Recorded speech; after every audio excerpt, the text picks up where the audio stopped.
ଜୟଗୁରୁ। ନାରୀର ନୀତି 59 ବାଣୀ ଛଦ୍ମବେଶୀ ମାତୃଭାବରେ। ଶ୍ରୀ ଶ୍ରୀ ମାଙ୍କ ଚରଣରେ ମୋର କୋଟି କୋଟି ପ୍ରଣାମ। ଆଜି ମୁଁ ଶ୍ରୀ ଶ୍ରୀ ଠାକୁରଙ୍କ ଶ୍ରୀମୁଖ ନିଃସୃତ ନାରୀର ନୀତିର 59 ବାଣୀ ଆପଣମାନଙ୍କ ଆଗରେ ତୋଳି ଧରିବି। ଛଦ୍ମବେଶୀ ମାତୃଭାବରେ।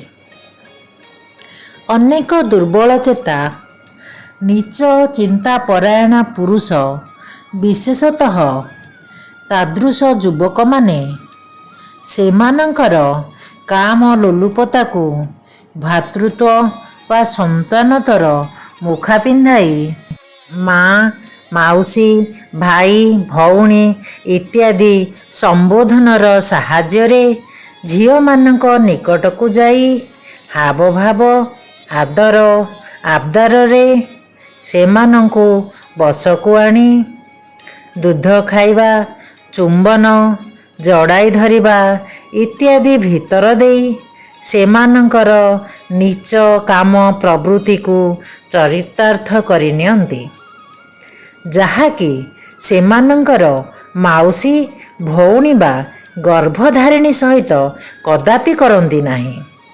ସାବଧାନ ହୁଅ ଏପରି ମା, ମାଉସୀ, ପୁଅ, ଭାଇ ଇତ୍ୟାଦି ସମ୍ବନ୍ଧଠାରୁ।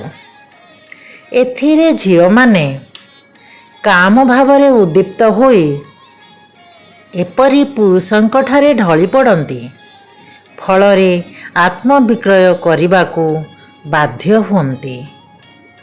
ଗୋପନତା ହିଁ ଏମାନଙ୍କର ଉତ୍ତମ କ୍ଷେତ୍ର। ତେଣୁ ସେମାନେ ପ୍ରାୟଶଃ ଲୋକମାନଙ୍କଠାରୁ ଦୂରେଇ ରହିବାକୁ ଚାହାନ୍ତି। ଲୋକଙ୍କ ନିକଟରେ ପ୍ରତିପନ୍ନ କରିଥାନ୍ତି ସେମାନେ ଖୁବ୍ ସାଧୁ ଓ ଆଦର୍ଶ ଚରିତ୍ର।